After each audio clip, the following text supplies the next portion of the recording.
ఇది issue is very simple. Okay, నువ్వు జాలి పడ్డావు, మంచి మనసు, అమ్మ నాన్న లేరు అని అనుకున్నావు. కానీ ఒక మనిషిని అసెస్ చేయడానికి కొంత సమయం పడుతుంది, వ్యవధి పడుతుంది. ఓకే, అమ్మ నాన్న లేరు అనేటటువంటి జాలి పట్టడం అనేది ఒక ఎత్తు, ప్రేమించడం ఒక ఎత్తు, పెళ్లి చేసుకోవటం ఒక ఎత్తు. కానీ ఎక్కడో చోట నీ ప్రేమ వల్ల, అతి జాలి వల్ల నీ కళ్ళు మూసుకుపోయినాయి, నువ్వు ఎవరితోని మాట్లాడలేదు, డిస్కస్ చేయలేదు.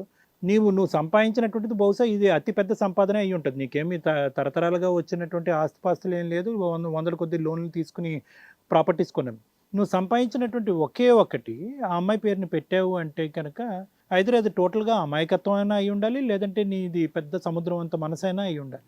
ఈ అమ్మాయి అది ఇచ్చావు, తర్వాత బంగారం ఏదో అన్నావు, బంగారం కూడా కొనిపెట్టావు. సో దగ్గర దగ్గర ఇవన్నీ ఎంత అనుకోవచ్చు, ఒక 30 నుంచి 40 లక్షలు అనుకోవచ్చా?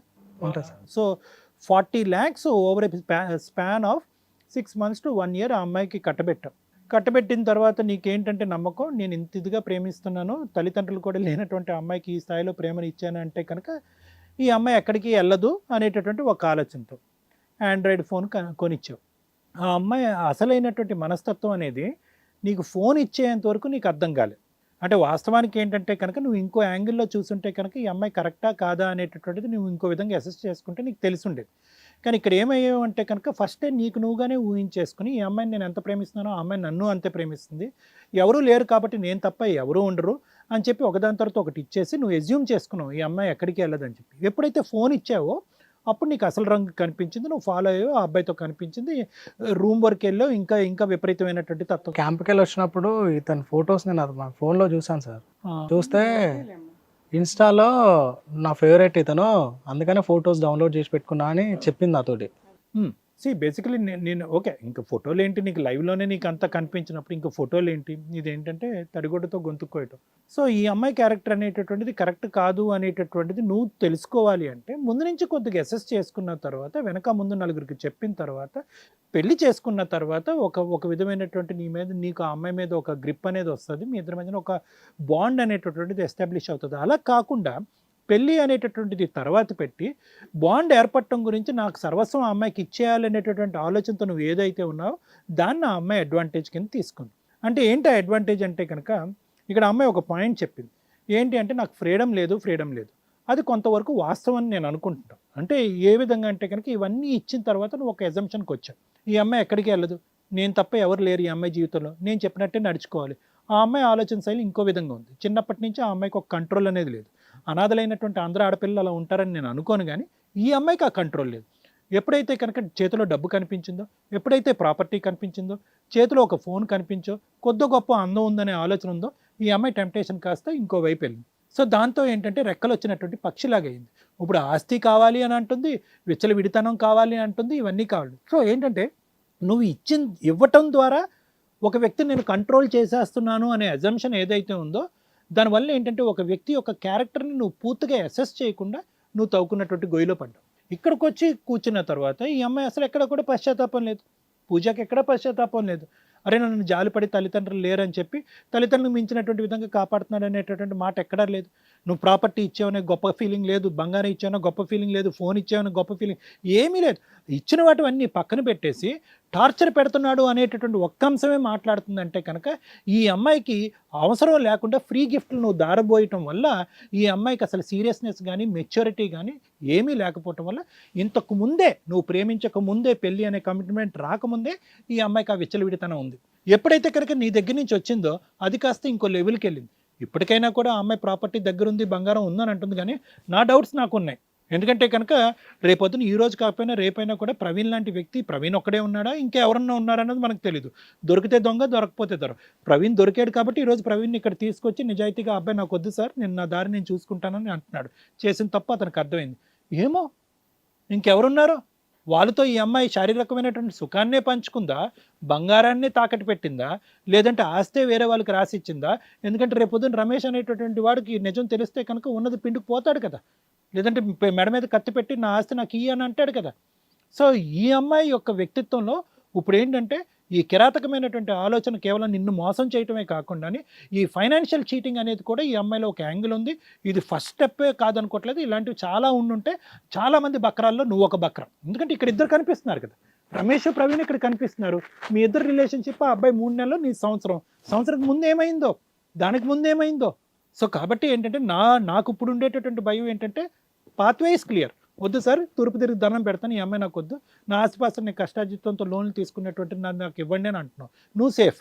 ఆ అబ్బాయి అలాగా విత్డ్రా అయిపోతాడు. ఇప్పుడు మనం కనుక్కోవాల్సింది ఏంటంటే అవి నిజంగా ఆవిడ దగ్గర ఉన్నాయా, ఉంటే గింటే కనుక ఏ విధంగా ఆ అమ్మాయి దగ్గర నుంచి మనం రాబట్టాలి అనేది లాయర్ మేడం డిసైడ్ చేస్తారు. ఓకేనా? Thank you sir. మేడం నానా, మా ఎపిసోడ్స్ చూస్తున్న వ్యూయర్స్ అందరూ ఒక్కసారి ఆలోచించుకోండి. ఈ ఎపిసోడ్ లవర్స్ అందరికీ ఒక ఎగ్జాంపుల్. బయట అమ్మాయిలు సగం మంది, అందరూ కాదు మ్యాక్సిమం ఇలాగే ఉన్నారు. ఈ కేసుని ఎన్ని రకాలుగా తిప్పడానికి అవకాశం ఉందంటే, ఇతను మమ్మల్ని నమ్ముకొని ఇక్కడికి వచ్చాడు కాబట్టి ఉన్నట్లు ఇమీడియట్గా మేము ఏదైనా న్యాయం చేయడానికి, ఓపెన్గా మాట్లాడడానికి అవకాశం ఉంది. మీలాంటి వాళ్ళు ఎవరైతే బయట ఉంటారో, రియల్గా ఒక అమ్మాయిని లవ్ చేసి ఆ అమ్మాయే సర్వస్వం అనుకొని కనీసం 2-3 ఇయర్స్ వాళ్ళకి టైం ఇవ్వండి. వాళ్ళేంటి, వాళ్ళ బ్యాక్గ్రౌండ్ ఏంటి, నిజంగా వాళ్ళ బిహేవియర్ ఏంటి అనేది తెలుసుకోవడానికి. ఒకవేళ మీరు ఇక్కడ కాకుండా నా ప్రాపర్టీలు ఇవన్నీ కొట్టేసిందండి అని చెప్పి మీరు పోలీస్ స్టేషన్కి కంప్లైంట్ ఇస్తే, కర్మ కొద్దీ ఇలాంటి వాళ్ళకి ఏ కేసులు ఫైల్ చేయడానికి లేదు మనకి ఇక్కడ.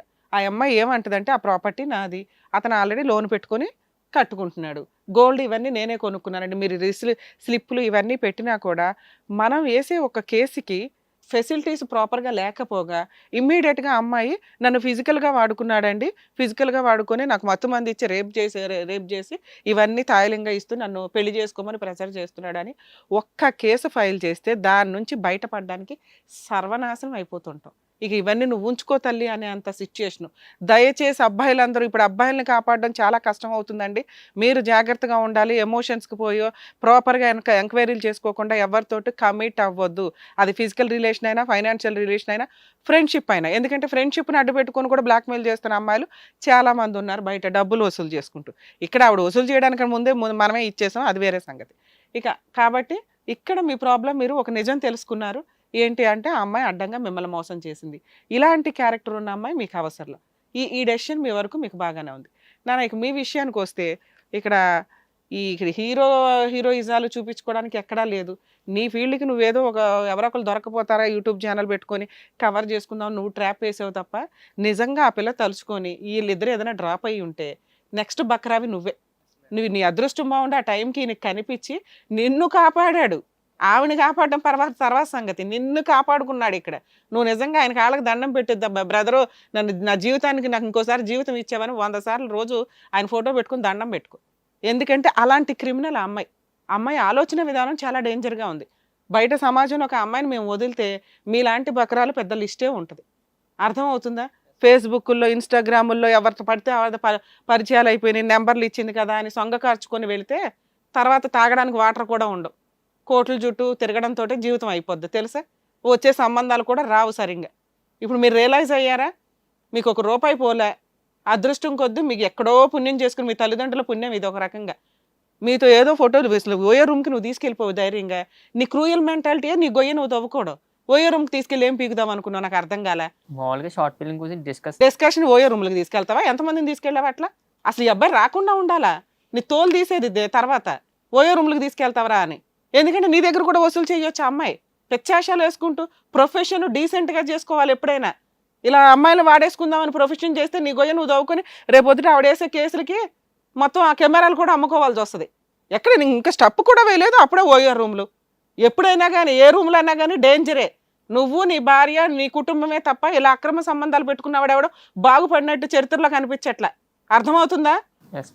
ఇక్కడ నుంచి మీరు వెళ్ళిపోవచ్చండి. అసలు ఈ కేసుకి మీకు సంబంధం లేదు. మీరు ఇది ఒక్కటే గుర్తుపెట్టుకోండి, ఇది ఫస్ట్ లెసన్. దేవుడు మీకు ఇచ్చిన ఒక ఛాన్స్. ప్రతిసారి ఛాన్సులు ఇవ్వడు. ఈసారి ఇచ్చిన ఛాన్సులు మీరు అమ్మాయిల విషయాల్లో ఇలాంటి చిల్లర ఆలోచన వద్దు, ఇలాంటి చిల్లర బిహేవియర్ వద్దు. ఇంకెవడో కాపాడలేడు. మీరు బయలుదేరండి. మేడం గారు ఏంటమ్మా, నీకు ఎంత ధైర్యం ఉంటే నువ్వు ఇక్కడికి వచ్చి ఇట్లా మాట్లాడుతున్నావు? 40 లక్షలు అని కాదు, ఇక్కడ ఆల్రెడీ అబ్బాయి 5 lakhs డాక్యుమెంట్స్ చూసాం సార్. 5 lakhs పెట్టి అబ్బాయి ల్యాండ్ కొని అమ్మాయి పేరు మీద రిజిస్ట్రేషన్ చేయించాడు. లోను రిమైనింగ్ 20 lakhs కడుతున్నాడు మంత్లీ ఇంత ఇన్స్టాల్మెంట్స్లో. 5 lakhs గోల్డ్ కొనిపెట్టాడు అమ్మాయికి. ఒక ఫోన్ కొనిపెట్టాడు. మొత్తం దగ్గర 11 lakhs నీ చేతులు అలా ఉన్నాయి. ముందు నీ దగ్గర ఉన్న 2 items తీసి ఇక్కడ పెట్టు. ఏంటి నువ్వేమంటున్నావు? ఇప్పుడు ఇక్కడికి వచ్చి ఇవ్వనంటావా? ఎవరు డబ్బు తీసుకున్నావు? అబ్బాయి లోన్ కట్టడం ఆపేస్తే నువ్వు కట్టుకుంటావా? నీకు వచ్చే 12,000 నువ్వు కట్టుకుంటావా? 20,000 లోన్ కడతావా? ఏం తీసుకురావా? డాక్యుమెంట్స్ అన్ని ఇప్పుడు నేను తెప్పించి నీ ముక్కు పిండి వసూలు చేస్తా. నీ ఒరిజినల్ డాక్యుమెంట్లు బ్యాంకులోనే ఉన్నావు. నువ్వు చేయాల్సింది ఏంటో తెలుసా? రిలింక్విష్ డీడ్ చేయాలి. రేపే నేను రిజిస్ట్రేషన్ పెట్టిస్తున్నాను, నువ్వు మొత్తం వచ్చి నీ హక్కులు రిలింక్విష్ చేసుకో. పెచ్చాశాలు వేసి నేను కేసు ఫైల్ చేశానంటే లోపలికి వెళ్తావు మళ్ళీ. అర్థమవుతుందా? ఏం చెప్పు, నోరు తెరిచి చెప్పు. సరే మేడం. రేపు పొద్దుట వచ్చి రిలింక్విష్ డీడ్ చేస్తావా? నీ దగ్గర ఒరిజినల్ డాక్యుమెంట్లు లేవు మాకు తెలుసు. ఆ గోల్డ్ అవన్నీ అబ్బాయి కొనిపెట్టినవేగా, ఇక్కడ పెట్టి తీసి. గోల్డేనా? అవేనండి, అబ్బాయి నేను దాకా అడిగాం, అవి వేసుకొచ్చి ఆ అబ్బాయి కొన్నవే. ఆ చైన్ కూడా తీసిపెట్టు, అవన్నీ అబ్బాయికి ఇవ్వు. అవన్నీ తీసుకుని అబ్బాయి చేతిలో పెట్టు. ఆ ఫోన్ కూడా ఇచ్చిపడే. ఆ సిమ్ కార్డు తీసుకో, నీ సిమ్ కార్డు తీసుకుని ఆ అబ్బాయికి ఇచ్చా మొత్తం. నానా నీకు ఇంకా 2 ఐటమ్స్ రావాలి, అవి రేపొద్దుట రిజిస్ట్రేషన్కి వచ్చేటప్పుడు ఆ ఉంగరముని ఇంకేటేదో ఉందట, అవి తీసుకొచ్చి అతనికి ఇవ్వకపోయావంటే మాత్రం నిన్ను జైల్లో వేయిస్తాను, గుర్తుపెట్టుకో. ప్రాపర్టీ రేపే రిజిస్ట్రేషన్ పెడుతున్నాము, రేపు వచ్చి నువ్వు ఆ డాక్యుమెంట్స్ రిలింక్విష్ చేసుకున్నానా. ఇక్కడ మీకు ఇప్పిస్తున్నావు. ఆ పిల్ల చేసిన పనిష్మెంట్కి ఆ అమ్మాయితో నీకు ఫిజికల్ రిలేషన్ ఉంది, నిన్ను మోసం చేసింది, ఇవి ఎవరి పాపన వాళ్ళ వండి. ఎందుకంటే నువ్వు ఇప్పుడు పడే మానసిక క్షోభ చాలా సివియర్గా ఉంది. సూసైడ్ అటెంప్ట్ దాకా వెళ్ళావని మీ ఇంట్లో వాళ్ళని అడుగుతుంటే వాళ్ళు చెప్తున్నారు. అలాంటివి ఏమి చేసుకోకండి. ఎవరితో ఒక అమ్మాయి మోసం చేసింది కదా అని పూర్తిగా నమ్మాల్సిన అవసరం లేదు. నిజంగా నువ్వు పెళ్లి చేసుకున్నాక మీ భార్యని నమ్మండి, కానీ కొంత టైం ఇవ్వండి. జనరేషన్ మారిపోయినాయి, పరిస్థితులు బయట సమాజం డిఫరెంట్గా ఉంది. వెంటనే పెళ్ళి అవ్వగానే వీళ్ళు మా సొంతం అనే సిచ్యువేషన్లో లేవు. మినిమం 3 years వీళ్ళు ఉంటారా ఊడతారా అంటానికి కూడా ఛాన్సెస్ ఎక్కువ నడుస్తున్నాయి. అర్థమవుతుందా? పిల్లల్ని కనాలన్నా 1-2 years గ్యాప్ తీసుకోండి. లేట్ మ్యారేజ్లు అవ్వడం వల్ల టపటప పిల్లల్ని కంటాం, కోర్టుల చుట్టూ తిరగడం, విడాకులు తీసుకొని చావడం. సరేనా నాన్న? మీకు ఉన్నంతవరకు రేపు రిజిస్ట్రేషన్ అవన్నీ పెట్టుకోండి. ఆ ఎక్స్పెన్సెస్ మీరే పెట్టుకోండి, రిజిస్ట్రేషన్ రిలింక్విష్ డీడ్స్కి ప్రొసీడింగ్స్. నువ్వు కనుక రేపు 1-2 daysలో అతను ఎప్పుడైతే పిలుస్తాడో అప్పుడు వెళ్ళి అవి కంప్లీట్ చెయ్యి.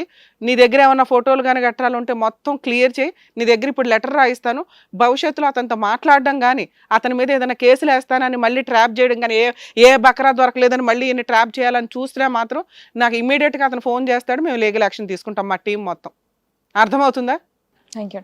శ్రీనివాస్ గారు ఓకేనండి, ఇక్కడ వరకు వచ్చారు కాబట్టి మీకు కావాల్సినటువంటి న్యాయం జరిగిందని అనుకుంటున్నాను. Thank you. Thank you. వెళ్ళమ్మా. నిదానంగా మాట్లాడుతూ పీక కోస్తున్నట్టుందా అమ్మాయి అయితే? అవునండి, మరి ఇంత దారుణం బయట అసలు ఇలాగే ఎంత చేస్తారు చక్కగా అసలు. చెప్పేస్తుందో. అవును చేశాను, నాకు ఇష్టం లేదు, తీసుకున్నాను. సఫకేటింగ్ అయిపోయిందంట పాప. రూల్స్ పెట్టకూడదు వీళ్ళకి, విచ్చలవిడిగా తిరగండి అని వదిలేయాలి. Anyway thank you so much doctor గారు, thank you so much advocate madam. So మరో కథతో మళ్ళీ కలుద్దాం. హలో అండి, నేను మీ శ్రీవాణి. ఇది కథ కాదు జీవితం కార్యక్రమాన్ని అందరికన్నా ముందుగా మీరు చూడాలి అనుకుంటున్నారా? అయితే ఇమీడియట్ గా హిట్ టీవీ యాప్ ని డౌన్లోడ్ చేసుకోండి, అది కూడా ఫ్రీగా. ఇందులో short news, live news, entertainment, movies అన్ని అవైలబుల్ గా ఉన్నాయి. అండ్ మీ అందరికి ఇంకో సీక్రెట్ చెప్పనా? ఇలా రండి. Yes, hit TV app download చేసుకున్న వాళ్ళకి 1000 నుంచి 1 lakh వరకు లక్కీ డ్రాస్ అనేది తీయడం జరుగుతుంది. మరి ఇంకెందుకండి ఆలస్యం, ఇమీడియట్ గా హిట్ టీవీ యాప్ ని డౌన్లోడ్ చేసుకోండి.